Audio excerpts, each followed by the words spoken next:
And then he said, he's like, well, maybe it was a bear. And I just thought about it. I'm like, that was no bear. Was it that quick? It was very quick. It was very quick.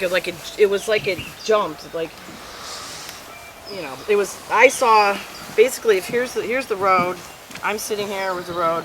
It was in front of me, and it did like it was like a this, and that's, you know, something was jumping like that. And this was my first Bigfoot investigation, and it really opened my eyes to the possibility of what may or may not be out there. On my way back, and I stopped to take some pictures of some horses. We were only there maybe a week after the supposed incident happened. It took place on a back road. It's a dirt road near some farms, but nestled deep in the woods of the Mohican Valley in the center of Ohio. In the days after that, activity continued to happen. The people involved kind of went on this downward spiral. There's more to the Bigfoot phenomenon than the creature itself. There's an impact that's left behind, a victim, if you will. There's deep emotional issues when you see something that's not supposed to exist. The whole world, as you know it, is different now. And you can never really go back from that. And I think that's the important story that we really wanted to bring to people and let people understand that regardless of what it is real. Its impact is real. And that's something that you can't change. I mean, you know, anything that jumps around here, you automatically think deer, because you're always on the lookout for deer. But then I'm like, what the hell was that?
Loudonville is the little town that everybody wants to live in.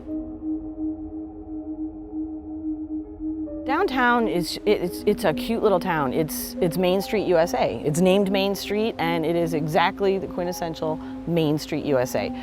And it's not just, you know, gift shops. They have, you know, a hardware store.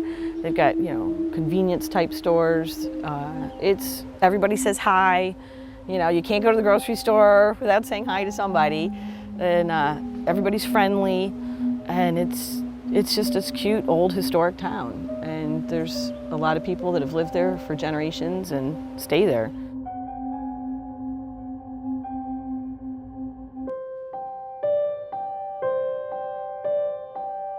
And we were down here for a family party, and we were walking downtown and saw this picture of this house on the real estate showcase window and said, that's the house. I feel like I'm living in vacation land, which I am. It's just beautiful. This peaceful, gorgeous place. It was ours, and we were there. We were just like, this is our dream. We're just We're gonna stay here forever. It's quiet, it's so quiet.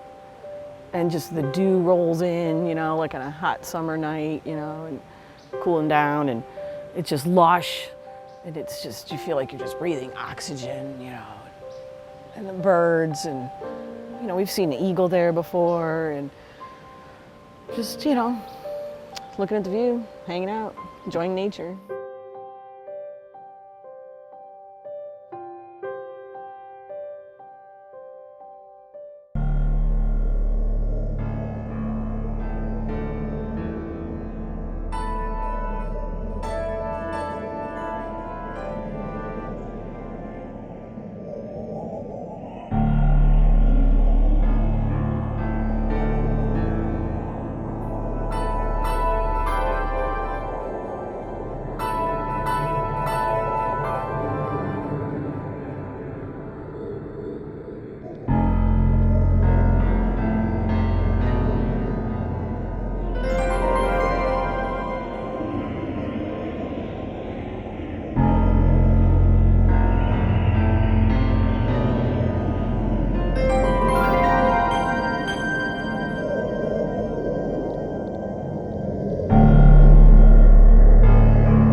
It was May 14th, 2013 at 8 p.m. on Township Road 211. It was just a beautiful day, and I was 1 week into summer vacation, and it was warm, and I stopped on that back road, which is just beautiful, full canopy of trees, and I stopped at this location to photograph horses who had meandered into this area, kind of an unusual place for the horses. And then I decided to go forward, decided, you know, I should go home. And I looked forward this way, and as soon as I looked forward, I put the camera down. There was a big black thing that jumped over the road.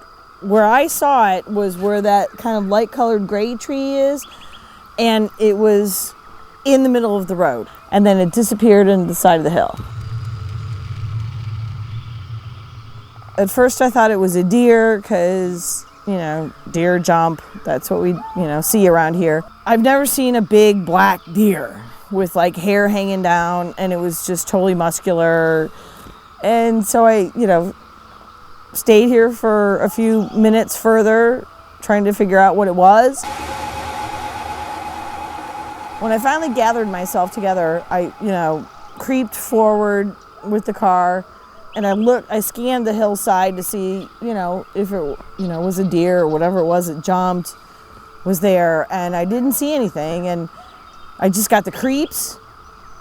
It was just a, you know, very creepy feeling, and I just wanted to get the hell out of here. I called my sister-in-law, and I'm like, I think I just saw a Sasquatch. Nothing else made sense.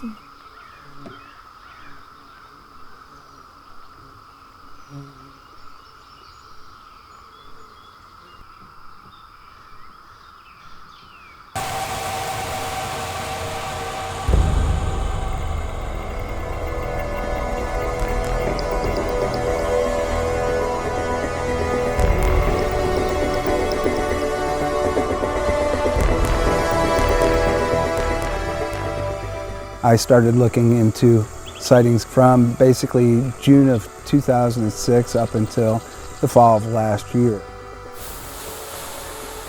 I started taking those reports and talking to witnesses or witnesses' families about what was going on in the area. But this had been going on for a period of almost 4 years. 10 years before that, not much had happened in this area.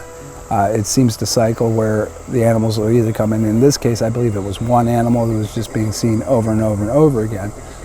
But areas become quiet, there's not much activity for a while, and then they heat up and we call it a flap, where there's multiple sightings. One of the earliest ones was just a road crossing about 1.5 miles to the northeast of here, where a motorist was going down the road and saw a Squatch standing in the field. But it all goes to the topography of the area. This has what I call multi-use lands. There's a lot of farmland here. There's rich in abundance of that. You also have plenty of animals, and the biggest key here is the water. You have 3 forks of the Mohican River that are traveling different directions, and it's easy for any of these animals to go up and down the different forks in the creeks that dump into it until it hits finally the main Mohican and heads south to the Ohio River. It makes it an easy travel way. In some of my recon of the area, I found where there were several abandoned barns and different structures like that. So who knows what could be in there? Animals will go in there to gather weather. Why wouldn't a Bigfoot? We were coming back from a baseball tournament. It's about 11:15 at night when we seen what we seen. He was on 2 feet and upright, swung his arms. His arms were really long. Yeah, looked like they come clear down to his knees, but yeah, they're. It happened real quick. It was June 28th. Remember the date quite well because that's the date we got married, and totally took us by surprise. In fact, my wife said, "Are you seeing what I'm seeing?" I said, "I'm not sure I'm seeing what I'm seeing."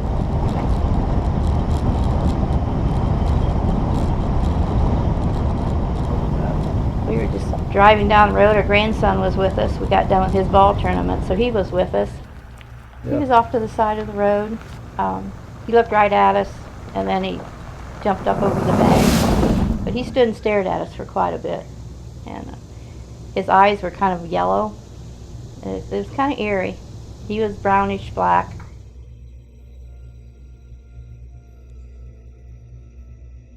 It was standing on the south side of the road next to the bank, and I'm 5'11", and it was standing next to the bank, and it was taller than the bank, and I'm just about even with the top of the bank, as I was standing there. So we kind of figured it was somewhere around 7 or 7.5 foot tall. Of course, then possibility it could have been standing in the ditch, could have been a little taller than that, but just looked like it was standing on the edge of the road, the berm of the road. He ran off into a bean field and then into a woods that had a creek running by it, but the woods was real dense. And we went there the next day, we asked the farmer if we could walk his bean field, but it was just so dry we couldn't see any prints or anything, and we walked back to the woods, and you almost had to have a flashlight during the day to walk back in the woods. It was that dark. Yeah, it was standing upright at the side, on the berm side of the road, and it looked, it turned to look right at us and stuff.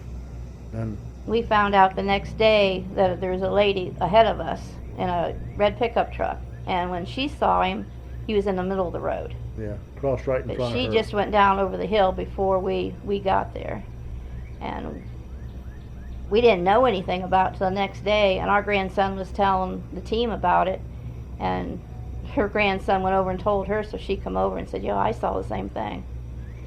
So from the time she saw it in the middle of the road, it was at the edge of the road when we saw it. Yeah.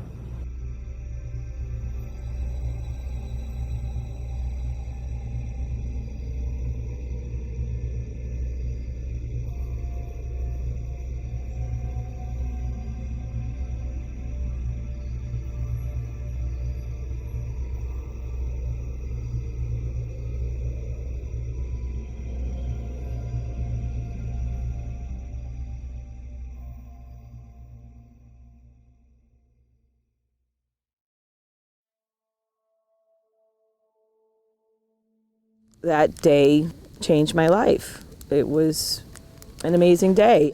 I decided to come out by the campfire and I just was by myself, and I had a campfire all night long, and I was just thinking about it. And I stayed up till the sun came up thinking about it. And the next day I just, rested, and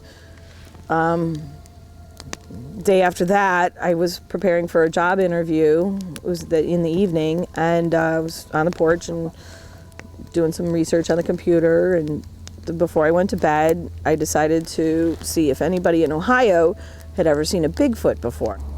And I read a report from 2012, June of 2012, of a sighting on State Road 39 that was less than a mile from where I had seen it.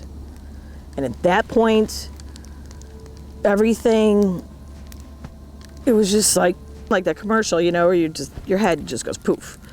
I'm like, this is real. I did see something. And there was a link on there that said, do you want to make a report? I just decided, what the heck, I just sent a message, and I said, I saw something. I don't know if you want to know about it, but this is what I saw. And then the next morning, Mark Maisel, an investigator, called.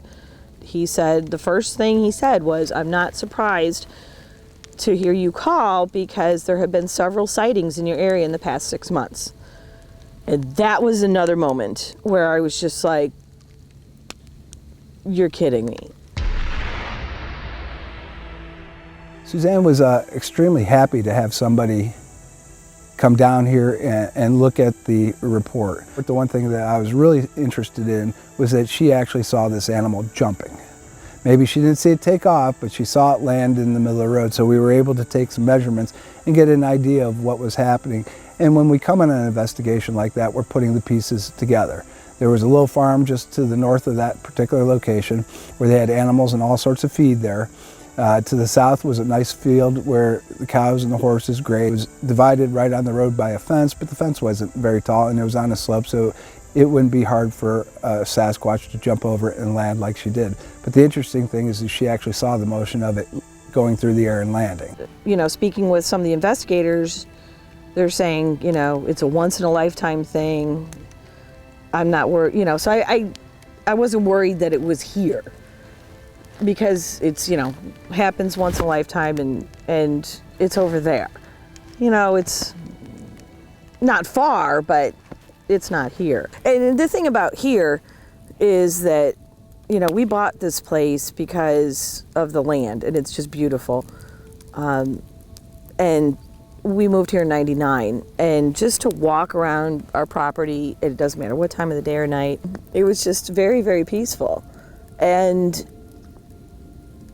the part about that whole, the Bigfoot thing coming around to being close to here, that's when things started getting deep, thick, and black. Because then, all of a sudden, it was here. And that was really difficult. Because now, I'm not, queen of my domain, and all of a sudden, I'm not here by myself. I mean, I'm used to deer running around, running into them and they snort at you, and critters fighting, and, lots of sounds around here. Nothing ever scared me at all. But having a Bigfoot move into the neighborhood can be unnerving. When you deal with somebody that had really no information about Bigfoot beforehand, and they get it on the websites and they start looking and they go, oh my God, there's other things happening here. And it goes from that to, well, I can't believe this happened, to, oh my God, can it happen again? And in those situations, what happens is what we call squatch fever. And these people all of a sudden go from a dead stop to 100 miles an hour really quickly. And it's a learning curve, it's an experience curve. And what happens is that now all of a sudden, any noise you hear is a Bigfoot. Any scream that you might not know is a Bigfoot, which could be many, many, many other animals. I know one of the things I always told about Suzanne, because she was always worried about it coming up to the house and everything like that, the odds of something happening again like that are small. Now, are they increased in the time frame because of this area and what was going on? Absolutely. Does it mean that it's going to happen every day, every week, every month? No, it's not going to happen. But there might be something else that goes on, just like the sighting that was on this property later that year.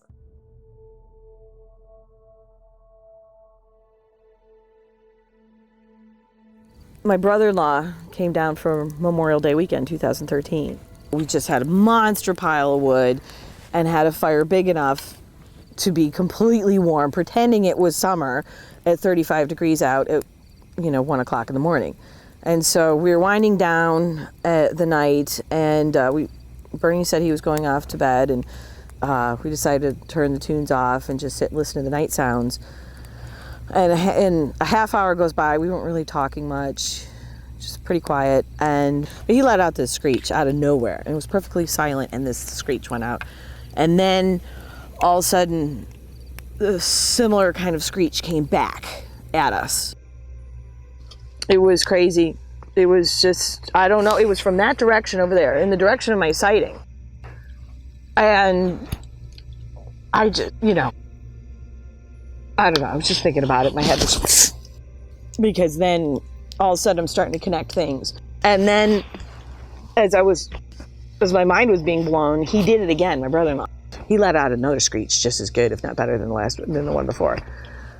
And it was a few seconds later. And the thing that came back at us was it was a screech, and then it was a howl, and it's just like, it seemed like it emptied its lungs. I lost it. I just lost it. I started giggling uncontrollably and laughing, just because what I had seen just became real. Someone asked me, when did you really believe in Bigfoot? And I told them without question, it was that moment. Then I knew it was here. That was huge for me. It wasn't just down the road over there. It was here. I didn't get off the porch for a month and a half. And for me not to get off the porch for a month and a half, me who wanders around without a flashlight, not caring about a thing around here, I felt like I was grounded. I didn't know what I was dealing with at all.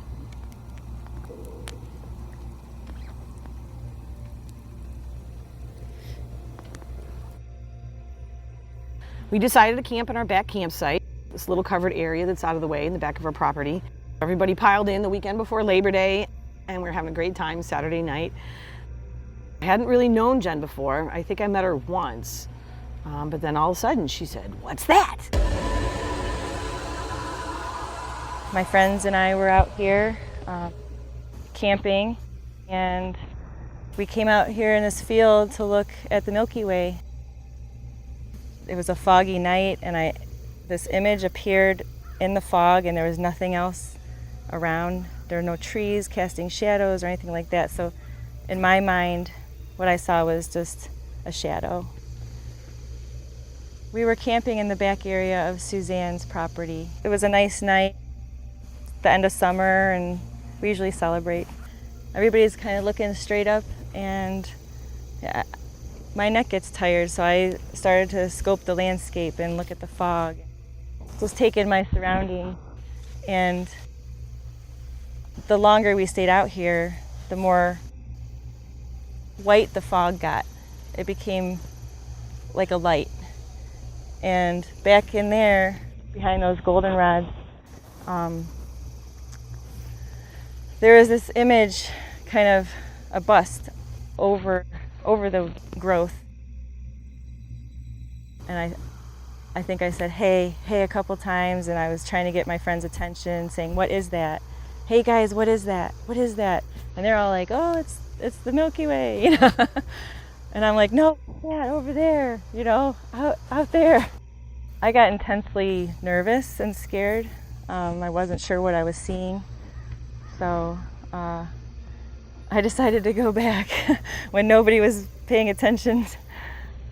So I felt safer with near the campfire where I could see things. I wasn't intimidated that much. I think it was Bigfoot. It's gotta be. It's gotta be.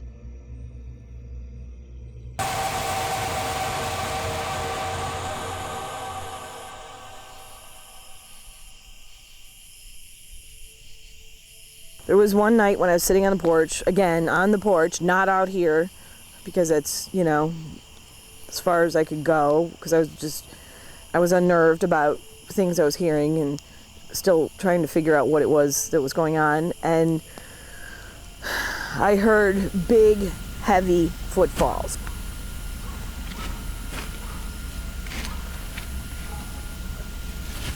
And it was coming up back by the apple tree along the side of the house. And then I heard heavy breathing over my right shoulder. If I was sitting in the exact same kind of chair, and I had my hand, you know, if I were to have my hand up, that's where it was breathing. And so we did a measurement later. It was 7.5 feet in the air. And so now I'm sitting on our porch and I'm hearing this heavy footfalls coming toward me and heavy breathing over my right shoulder, literally breathing down my neck. And I had no doubt in my mind what was there. Well, first I was just like, this isn't happening. And I just froze. And I'm just like, get your together, Suzanne. This is not happening. And I just picked up my computer. Like, I gotta go in the house. So I plugged it and I picked it up and I backed over into the house. And I didn't come out for 2 solid days. I did not step foot out of the house. And at that point, I said, it's not fun here anymore.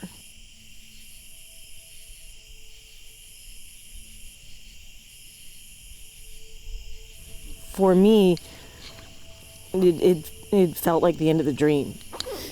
Our dream year. Sorry, getting emotional. So I told Bernie for 2 weeks. It's like, we're selling the house. That's it.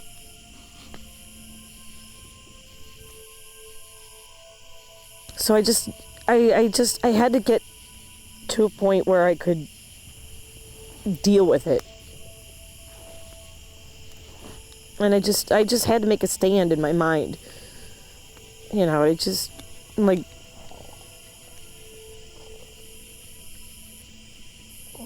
this is our place. And obviously something else thinks it's their place too.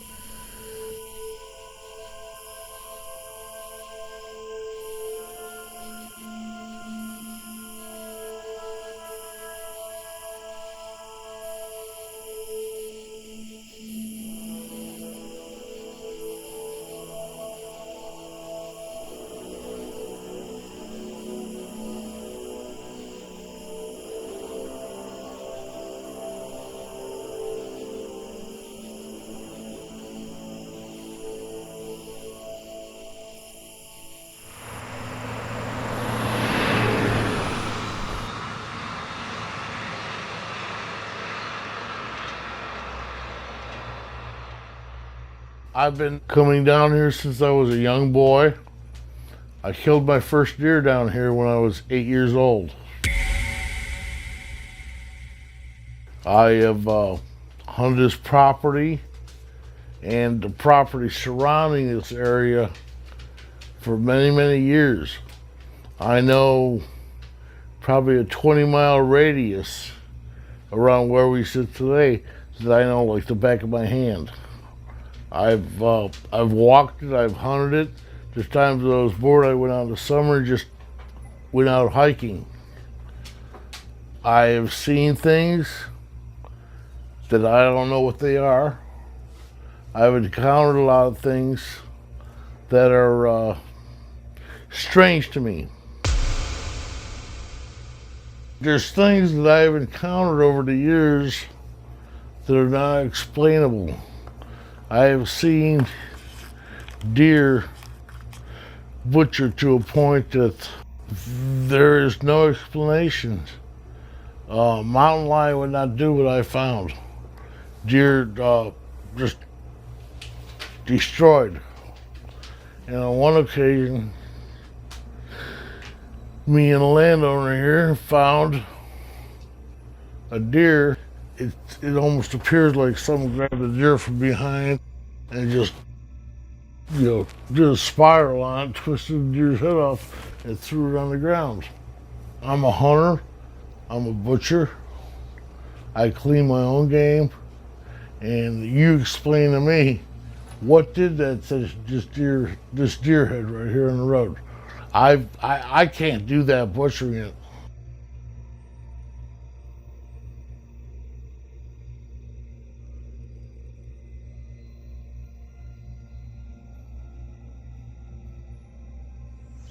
We had a guy tell us that he was scared one night by something walking beside him, and he was scared, and he was from the city, so I don't think this man scared real easy. This individual was coming up hunting. He had sat till dark. He was coming up out of the bottom left. He started up the hill. He said he hadn't progressed maybe 100 yards where he felt something was keeping pace with him on his left-hand side. He would stop, it stopped. He continued this for 3 or 4 traverses, and he stopped. Larry, if that's you, I'm gonna kick the out of you. Trying to play games with me, try to scare the hell out of me. He got no response. He continued till he was about halfway up the hill. It was almost half a mile. And he said, Larry, this isn't funny no more. I'm pulling Daisy out. Now Daisy is a .357 revolver he carries in his pocket.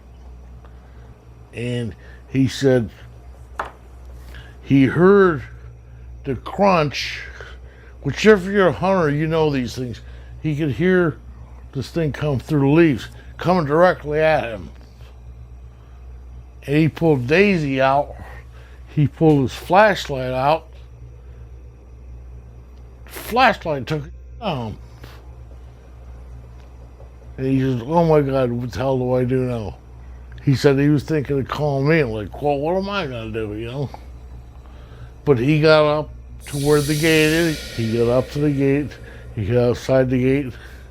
And he said, I will not go back there by myself. I don't know what it was. I do not know what it was I was encountering. But I'm not looking forward to seeing it again.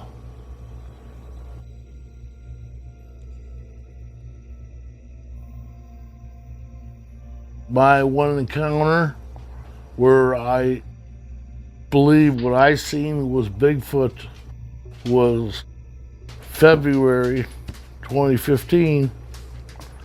He crossed the road in front of me, and when he crossed the road, he stopped. He looked over his shoulder, his left shoulder. He looked over his left shoulder at me, and he seen me, and he was puzzled what to do. But he continued walking down the road till he was at a spot on his left-hand shoulder where there was no snow, and he felt safe to traverse off the side of the road. And lo and behold, whose backyard is he in? Suzanne. I believe that the big boy is out there. I've left stuff for him to eat. My other half has left stuff out there for him to eat. He is out there, and he's, in my opinion, a lot smarter than we are. Until you can prove to me that he does not exist, I'm going to continue believing in him.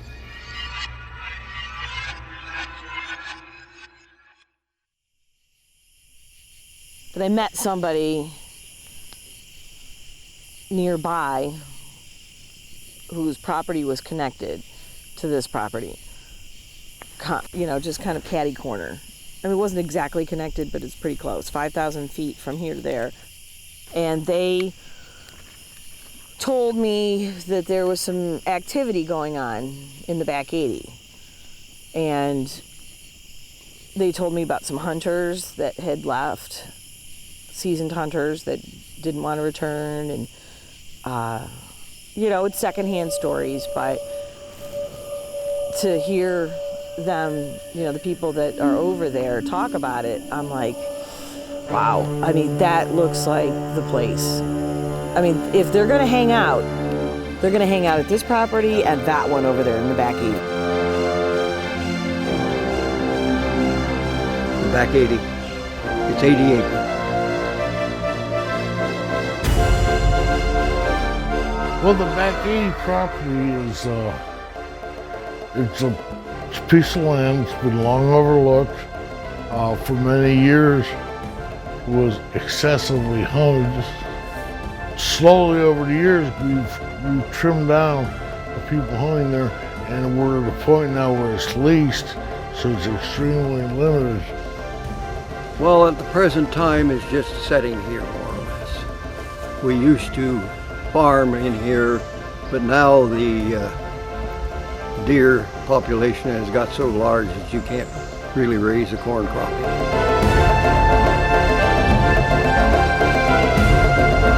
I think if people were to spend the time down there looking, that they will eventually find some very serious evidence of Bigfoot's existence.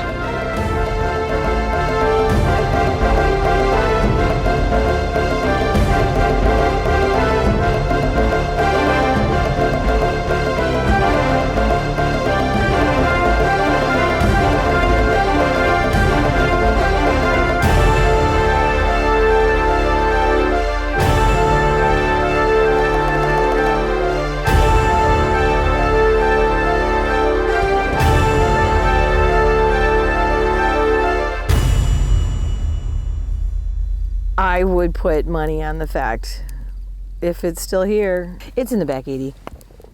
There's no question in my mind. That's the first place I'd look.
Whoa!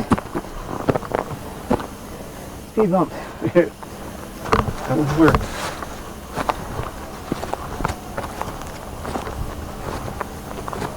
Oh my goodness, look, it keeps going up.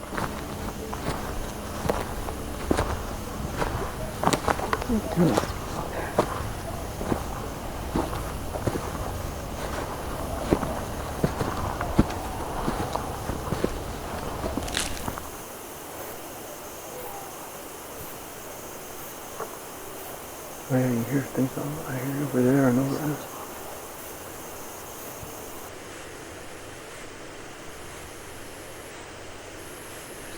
Yeah, I heard it. Farther away.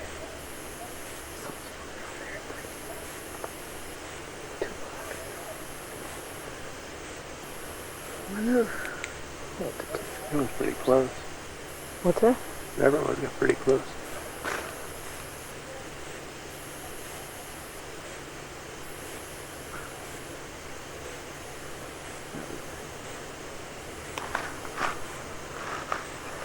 There we go. Continue on? Yes. You need light.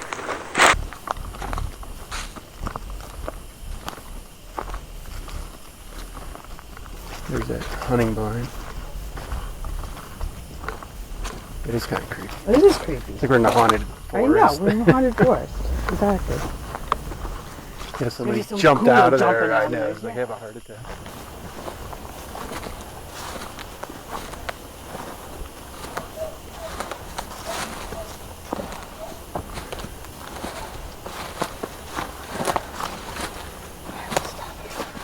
Yeah.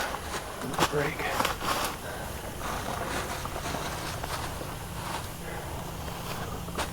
I think we're almost to the top. That's the top right there. Oh, good. That's a hill. It's a hell of a hill.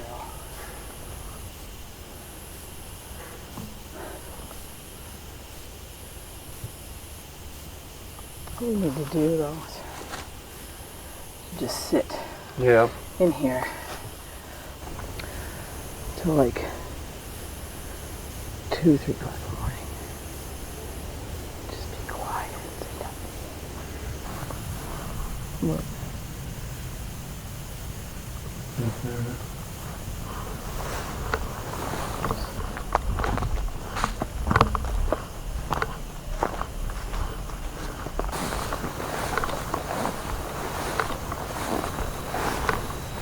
Hopefully.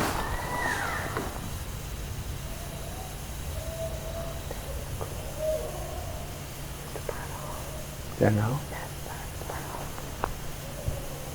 Wow.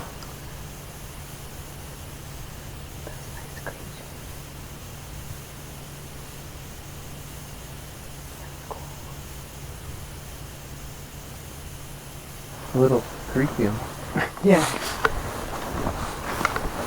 Okay, it screamed at first. Yeah.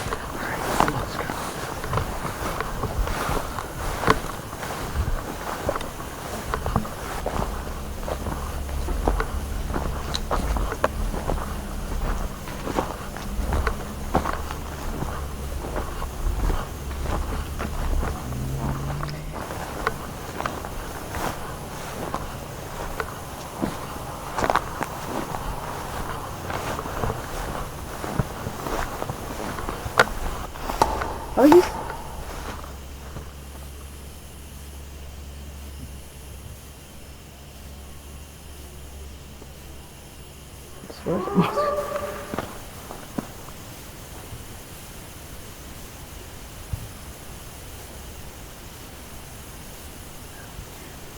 Yeah. It's like he's yelling out a warning sign, you know? Yeah. You're right. Don't get too close. Yeah.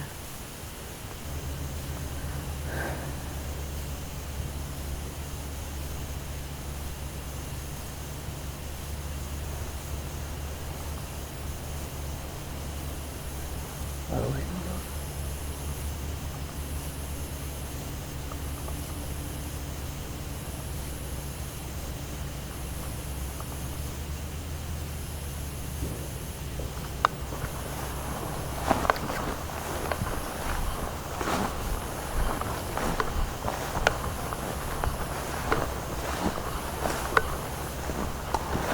Stop for a second.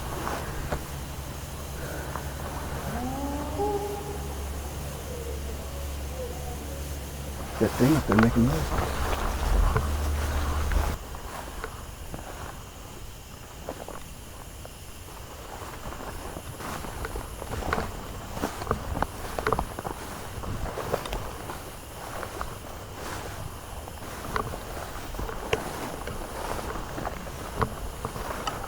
Yeah. It's like it's lightning. Yeah.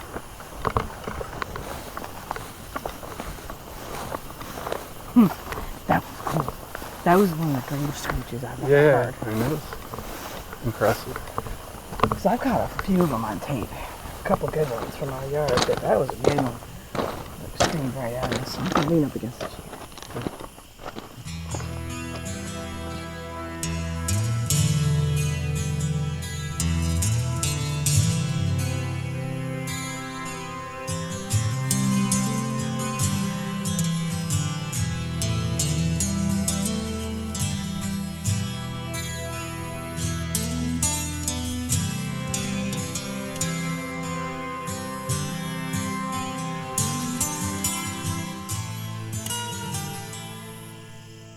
A lot of what helps me is the fact there hasn't been a lot going on here in the past couple of years.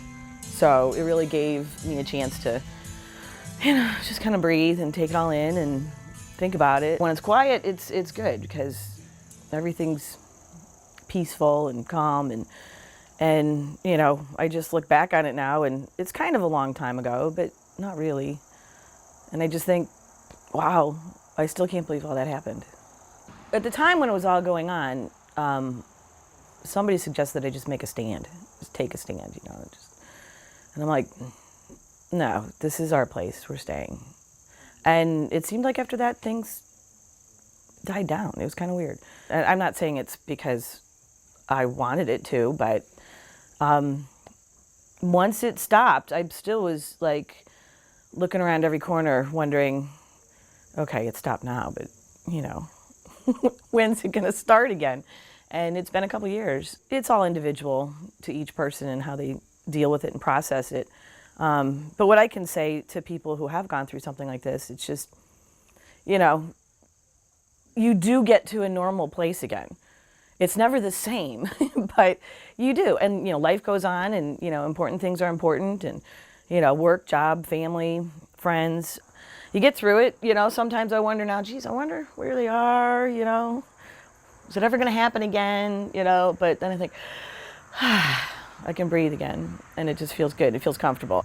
Give the people that don't believe a break, too. I've come to that point. It used to really kind of bother me that, people would look at me sideways, I was like, yeah, I can't blame them for not believing. I mean, I didn't know, I never thought in a million years there was Bigfoots in Ohio. If somebody would have told me there were, I'd probably be laughing at them too. For the people that are just going through it or right in the middle of it, my heart goes out to them because it can be rough and it can put you through, and test everything. It can test everything. Everything's at risk. Everything can be at risk if it depends on how much you let it take over your life. But now somebody who's had an experience and they're thinking about it, you can tell them not to think about it every day. I mean, it's been 3 years and I don't think a day goes by I don't think about something that has to do with it. I don't want what happened in 2013 and 2014. That was too intense. That was not cool at times. But now it's just like, yeah, where is it? Is it still hanging around? I'm mostly interested in why it does what it does. And so, yeah, I'd like to hear some knocks or whatever the sounds are that we're calling them these days. I'd like to hear that. Would I like to have a close encounter again? No.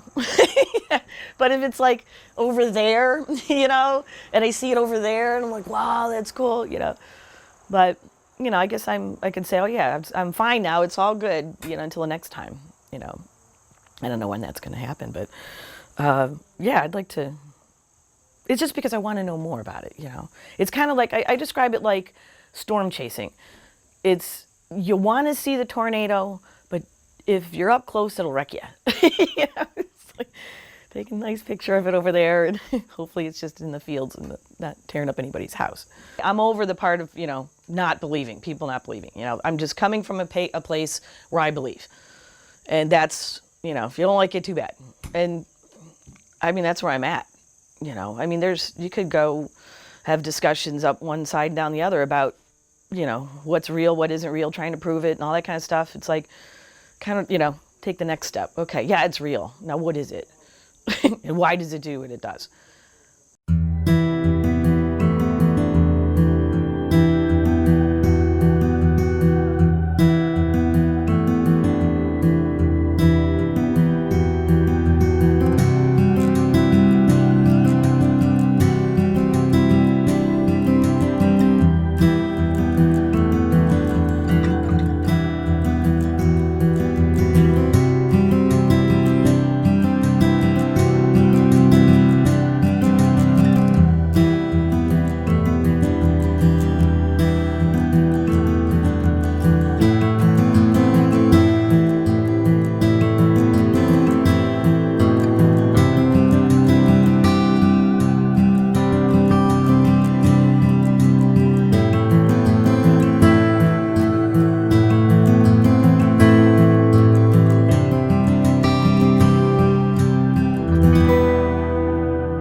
Hey guys, what's up? It's Jesse and Alan from Fathom Frontiers. We're also the directors and producers of the film you just watched, The Back 80. And this is our last day of filming.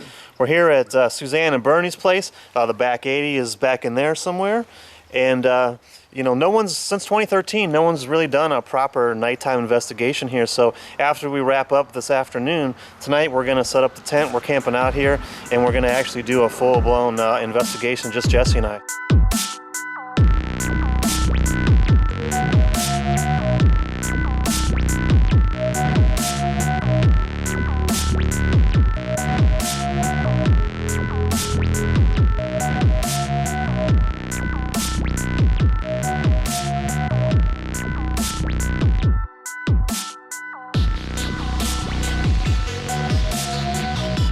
This is the night investigation on October 22nd. Alan and I are about to head out. We've got the trail cams already set up. We're going to head to those locations. And we're going to go ahead and let out some communication and see if we get any responses.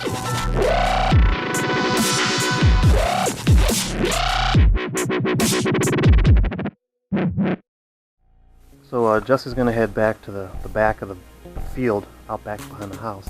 And I'm going to head up to the top of the hill that's on the side of the house. So we'll be at opposite ends of the property. Okay, man. Good luck. All right. I'm going up the hill. Once I get situated up there, I'll radio to you. Okay. And you can do a call. Right. And then I will respond with wood knocks.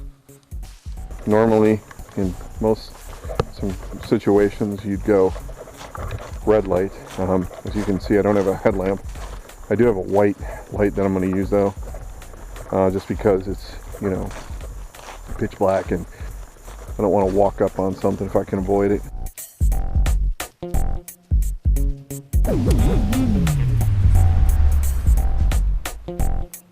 If you can hear me, I'm approaching the cornfield. Oh, roger that. That's a good copy. Over. Read you Lima Charlie. I think I can see the light from Alan's flashlight up on that hill maybe. Ain't gonna lie. Be a bit nervous back here. This is Alan. I'm in position to do wood knocks. When you're ready to try to howl, let me know. Alright, be advised. I'll go in approximately 10 to 15 seconds. Over. Copy that. I'll be ready with a wood knock.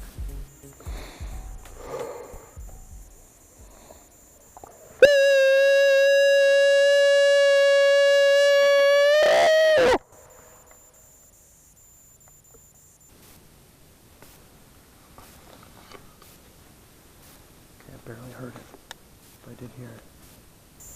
I'm going to respond with 3 wood knocks in 10 seconds. Roger that. 3 wood knocks.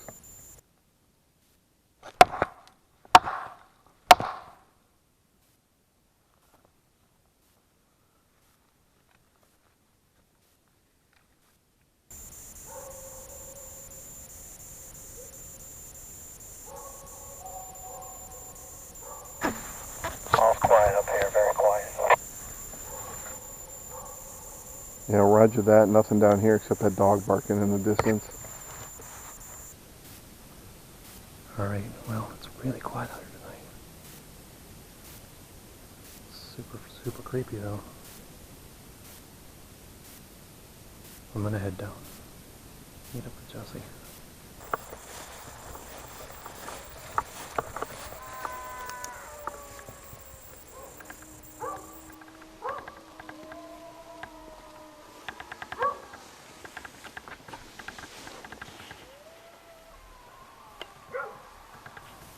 Was that you? Is that coyote? Roger that. That's coyotes. That is not me.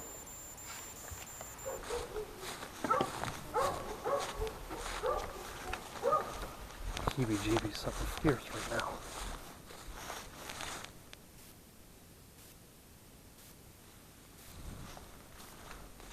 This is crazy.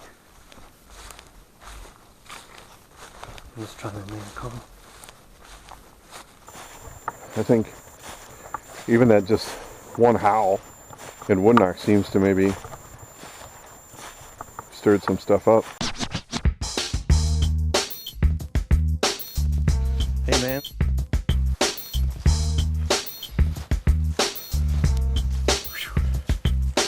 What's up?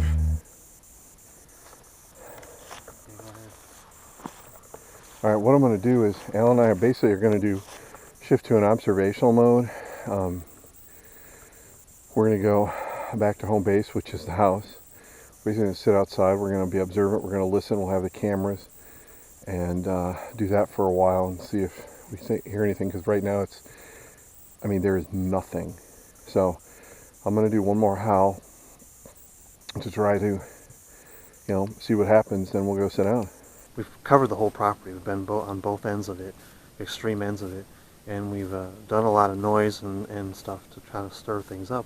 We've also been basically through each area that have had sightings on the property.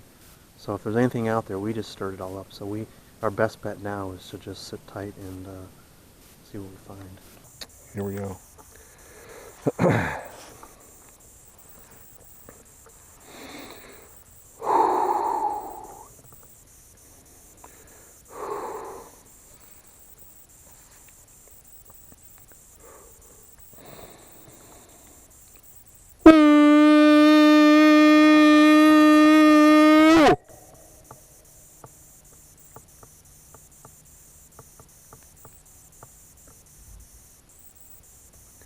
I think what's odd to me right now is that, now granted I tried to do something a little bit lower pitch, but that triggered nothing. Triggered no dogs, which would be, the first thought. It triggered no coyotes, which doesn't always happen. The Bigfoot's onto us? I don't know, but... Well, seriously, I think maybe it's onto the fact that not communicating with Bigfoot. But we're going to head back up and see what happens. Very odd. Quiet night.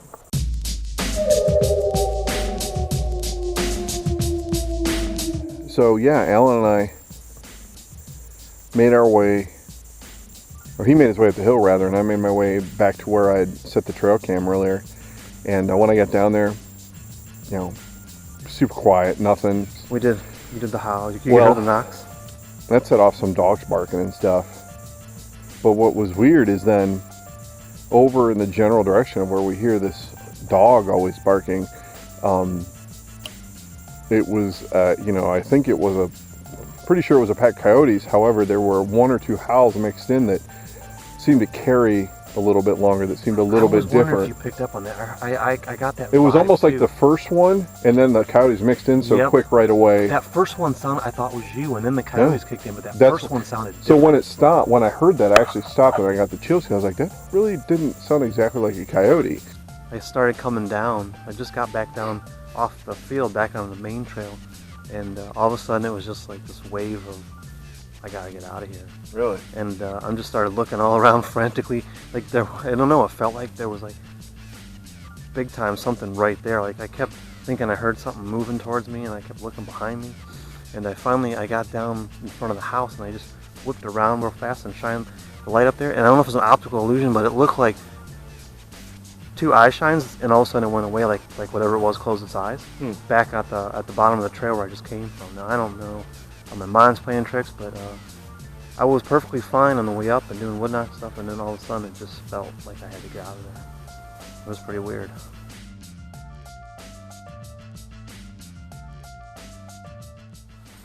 Pretty amazing to think how much Bigfoot activity there was here just a few years ago. And here we are, 2 idiots out here in the middle of the night.